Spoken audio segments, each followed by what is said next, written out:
Finally कल की market की अगर बात की जाए तो कल के मार्केट में वही सारी चीज़ें देखने को मिली है जिसका बहुत ज़्यादा डर था और बहुत सारे लोगों को इस बात का डर था कि भाई ऐसा हो सकता है। यहाँ तक कि इससे पहले की वीडियो में मैंने उसके बारे में थोड़ी बहुत बात भी करी हुई थी, क्या बातें हैं और क्या डर था, क्या हो गया है, इन तमाम तर मुद्दों पर बात करेंगे। उसके अलावा और भी बहुत सारी बातें होने वाली हैं जो आपके लिए जानना बहुत ज़्यादा ज़रूरी है, बहुत ज़्यादा इंपॉर्टेंट है। तो ऑफकोर्स वीडियो बहुत इंटरेस्टिंग होने वाली है, बस एक लाइक करके शेयर कर दीजिए। चैनल को अगर अभी तक आपने सब्सक्राइब नहीं किया है तो चैनल को भी ज़रूर सब्सक्राइब कर लें, क्योंकि इस तरह की इंटरेस्टिंग कंटेंट मैं आपके लिए लेकर आता रहता हूं। देखिए, मैंने इससे पहले की एक वीडियो में बताया हुआ था कि भाई यूएस के अंदर से बहुत सारे डेटा ऐसे हैं जो निकल कर आने वाले हैं। अब वो डेटा निकल कर आएंगे तो उसकी वजह से पूरी दुनिया की मार्केट में हड़कंप मच सकता है, या फिर मतलब डेटा अगर अच्छा रहेंगे तो ऑफकोर्स उसका जो इम्पैक्ट पड़ेगा वो अच्छा इम्पैक्ट पड़ेगा, और डेटा अगर ख़राब निकल कर आता है तो उसका इम्पैक्ट ख़राब देखने को मिलेगा मार्केट के अंदर। और वही सारी चीज़ें कल के डेट में निकल कर आई है। यूएस के अंदर अगर बात की जाए तो इन्फ्लेशन का डेटा निकल कर आया है, जो उम्मीदें थी उससे भी ज़्यादा ख़राब डेटा यूएस का निकल कर आया है। और इसीलिए कल की मार्केट का अगर आप देखेंगे सीन तो दुनिया भर की मार्केट में पूरी तरह से बर्बादी होकर रखी हुई है। ख़ासतौर से अगर हम नैस्डैक की बात करें या फिर S&P 500 की बात करें तो भाई खुद यूएस की मार्केट है और वहाँ पर ये यूएस का इंडेक्स है, और ख़ुद वहाँ पर अगर आप देखेंगे S&P 500 के अंदर तो वहाँ पर 3% से ज़्यादा की गिरावट हो चुकी है। नैस्डैक की अगर बात करेंगे वहाँ पर भी अच्छी खासी गिरावट है। उसके बाद डॉ की बात करें, डॉ फ्यूचर्स की बात करें, डॉ जोनस की बात करें, तब इन तमाम तर जगहों पे मतलब निक्केई वक्केई तमाम तर जगहों पे गिरावट होकर रखी हुई है। ये रीज़न क्या है? रीज़न वही है कि भाई कल के डेट में जो यूएस का डेटा निकल कर आया है उसकी वजह से दुनिया भर की मार्केट में गिरावटें देखने को मिली है। अगर कंपेयर करके देखिए, कंपेयर करें हमारी मार्केट से और दुनिया भर की मार्केट से, तो फिर भी हमारी मार्केट तो ठीक है भाई, कहीं कहीं पर पॉजिटिविटी नज़र आ रही है, या अगर कहीं पर गिरावट भी है तो उतने हाई लेवल की गिरावट नहीं है जिस तरह के यूएस की मार्केट के अंदर की गिरावट दिख रही है। तो ये कल के डेट की गिरावट का रीज़न था। स्क्रीनशॉट आपके सामने नज़र आ रहा होगा, आपको समझ में आ रहा होगा कि भाई कल के डेट में मार्केट में जो गिरावट हुई है उसके पीछे का रीज़न क्या है। और सबसे बुरा और बदहाली में अगर कोई मार्केट अभी गया कल के डेट में तो वो यूएस का मार्केट गया है, समझ रहे हैं ना।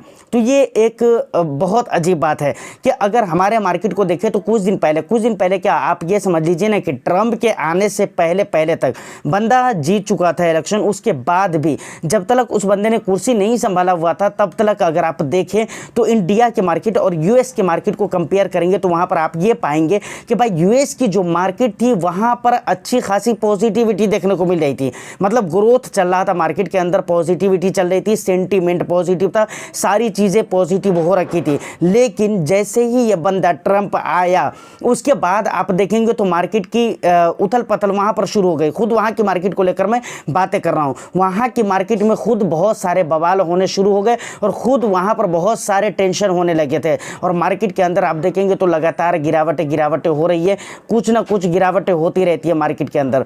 और दूसरी बात, मार्केट का मूड माइंड पूरी तरीके से, जिस तरीके से सेंटीमेंट था पहले, वो सेंटीमेंट यूएस के मार्केट के अंदर अभी आपको नहीं देखने को मिलेगा। जिस तरीके से दुनिया भर के मार्केट को ट्रंप ने डिस्टर्ब किया है उसी तरीके से खुद वहाँ की मार्केट ट्रंप की वजह से ही डिस्टर्ब हो रहा है। तो मतलब कहते हैं ना कि दूसरे के लिए जो खड्डा खोदा था वो खुद अपने गले में पड़ गया, दूसरे के लिए जो हड्डी डाली थी रोड के ऊपर वो खुद अपने गले में आकर अटक गई है। तो वही हाल अभी यूएस का हो चुका है। अब देखिए, इस खराब डेटा की वजह से जो मेजर प्रॉब्लम होने वाले हैं वो ये होने वाले हैं कि भाई रेट कट को लेकर, समझ रहे हैं ना। क्योंकि अब सोच कर देखिए कि भाई महंगाई जब ऊपर की तरफ जा रही है तो ऐसे सिचुएशन में रेट कट नहीं किया जा सकता, और ये एक प्रॉब्लम बहुत बड़ा होने लगा है। क्योंकि जब फेडरल रिजर्व बैंक की तरफ से रेट कट किया जाता है यूएस के अंदर तो वो पूरी दुनिया के मार्केट के लिए एक तरह से शाइन होता है कि ठीक है मैंने रेट कट कर दिया है, अब आप भी रेट कट कर सकते हो। और एक पॉजिटिव सिग्नल आप कह सकते हो कि मिलता है, जो कि नहीं मिला क्योंकि यूएस के अंदर खुद इन्फ्लेशन बढ़कर आया है, डेटा बहुत ज़्यादा ख़राब आया है। तो अब वहाँ पर रेट कट नहीं होगा, अब दूसरी जगहों पे भी रेट कट होने के चांसेस बिल्कुल ही कम हो जाएंगे। अब इंडिया की अगर मैं बात करूँ तो एमपीसी की मीटिंग है 7 से लेकर 9 तारीख तक के अप्रैल में। तो अब यहाँ पर भी मुझे लगता है कि रेट कट को लेकर थोड़ा सा प्रॉब्लम होगा। लेकिन ऐसे हमारे देश के अंदर जो नया गवर्नर आया है बहुत ज़्यादा मतलब सीरियस बनता है और बहुत ही इंटरेस्टिंग बनता है, तो मुझे लगता है कि हो जाना चाहिए। लेकिन ठीक है, अगर यूएस का डेटा निकल कर आता पॉजिटिव और वहाँ पर अगर रेट कट होता तो इंडिया के अंदर बहुत ज़्यादा चांसेस है कि रेट कट हो जाएंगे। लेकिन अब अगर वहाँ का डेटा ख़राब निकल कर आया है तो थोड़ा ऐसा लगता है कि भाई चांसेस में कुछ कमी आई है परसेंटेज वाइज। लेकिन ठीक है, मुझे ऐसा अभी भी लग रहा है कि भाई गवर्नर की वजह से और इस बंदे की मूड माइंड की वजह से कि भाई अभी भी रेट कट हो सकता है। लेकिन अगर रेट कट को लेकर हम अपने मार्केट को और अपने देश को लेकर बात करें तो भाई हमारे देश के लिए तो बिल्कुल ही ऐसा लगता है कि अच्छा रहेगा रेट कट अगर हो जाता है तो, क्योंकि बहुत सारी चीज़ें पॉजिटिव हमारे यहाँ अभी होनी शुरू हो रही है और रेट कट अगर आ जाता है तो ये भी एक पॉजिटिव चीज़ होगी मार्केट के लिए और देश की इकोनॉमी के लिए, क्योंकि देश के अंदर जैसे ही रेट कट होगा तो वहाँ पर बहुत ज़्यादा लोन वगैरह लेने शुरू हो जाएंगे, कंजप्शन बढ़ने शुरू हो जाएंगे, जिसके बारे में मैं ऑलरेडी कई सारी वीडियो में नहीं, मतलब इससे पहले की एक वीडियो में मैं आपको बता चुका हूँ। खैर महीना दिन 1.5 महीना पहले की अगर बात करें तो बहुत सारे वीडियोज़ के अंदर रेट कट होने के फ़ायदे और नुकसान मैं आपको बता चुका हूँ। लेकिन फ़िलहाल के हिसाब से अगर देखा जाए तो रेट कट होने के फ़ायदे ही हमारे देश के अंदर नज़र आ रहे हैं, क्योंकि लार्ज कैप के अंदर FIIs वगैरह के निवेश आते हैं तो वहाँ पर लार्ज कैप को अगर आप देखें तो रीजनेबल प्राइस के ऊपर आ चुका है। उसके बाद अगर रेट कट हो जाता है तो यहाँ पर एक पॉजिटिव साइन मिलेगा। दूसरी बात, अगर US के मार्केट को देखें तो वहाँ पर बदहाली शुरू हो चुकी है और इंडिया धीरे धीरे अपने पैटर्न पे आने की कोशिश कर रहा है, तो ये भी एक अच्छाई है, क्योंकि US के मार्केट में, चाइना के मार्केट में जो FII जा रहे थे अब उनके लिए इंडिया भी एक अच्छा मार्केट उनकी नज़र में आएगा।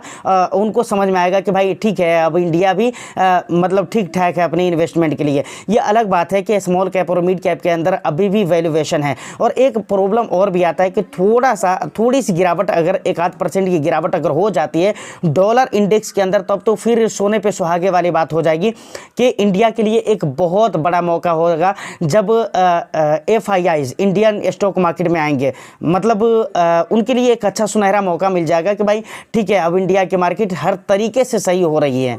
तो ओवरऑल मार्केट जो नेगेटिव पॉजिटिव हो रही है, कभी कभी सीन उल्टा सीधा जो हो रहा है, इसको लेकर बहुत ज़्यादा घबराने की ज़रूरत नहीं है।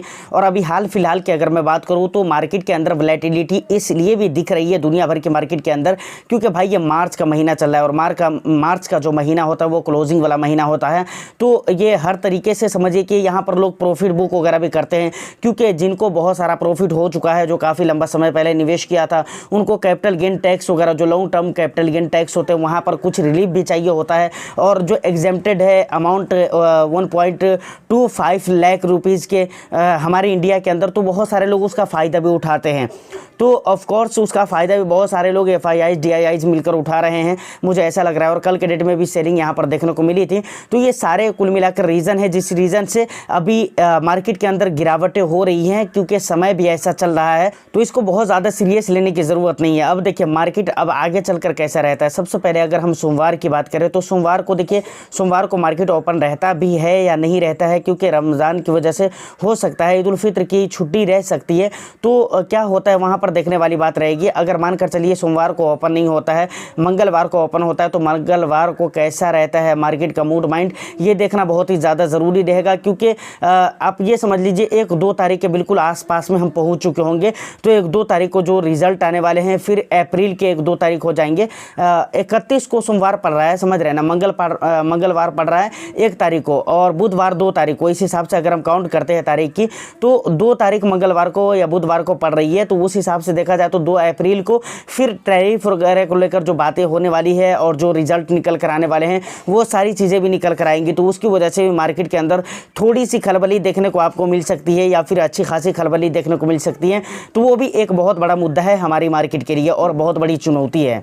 खैर देखिए ये तो आने वाला समय बताएगा। जैसा मुझे लग रहा है अभी कि भाई टैरिफ वगैरह का जो बहुत ज़्यादा डर था, वो डर, उस हिसाब किताब का डर तो अब बाकी नहीं रहा। लेकिन फिर भी मार्केट है भाई, कुछ भी कहा नहीं जा सकता, कुछ भी हो सकता है मार्केट के अंदर। तो फाइनली ये सारी इंपॉर्टेंट बातें थी जो कि आपको ध्यान में रखने की ज़रूरत है। उम्मीद करता हूँ कि वीडियो और इन्फॉर्मेशन आपको अच्छी लगी हो, प्लस आपका जो भी वैल्यूबल अपना फीडबैक हो तो आप मुझे कमेंट सेक्शन में ज़रूर बताइएगा। बस वीडियो को एक लाइक कर दीजिए, शेयर कर दीजिए, चैनल को अगर अभी तक आपने सब्सक्राइब नहीं किया है, और इस तरह के वीडियोज़ अगर आपको देखना अच्छा लगता है तो भाई चैनल को ज़रूर सब्सक्राइब कर लीजिए। काफ़ी लोग देख रहे हैं और बहुत सारे लोग अभी तक आपने सब्सक्राइब नहीं किया है, तो सब्सक्राइब ज़रूर कर लीजिए और ज़्यादा से ज़्यादा सपोर्ट करें ताकि हमारा भी हौसला बना रहे और हम आपके लिए इसी तरह के अच्छे इन्फॉर्मेशन और अपडेट लेकर आते रहे। तो बस शेयर कर दीजिए। मैं फिर मिलता हूँ किसी नेक्स्ट एंड इंटरेस्टिंग वीडियो में। जब तक के लिए all the best. Thank you for watching.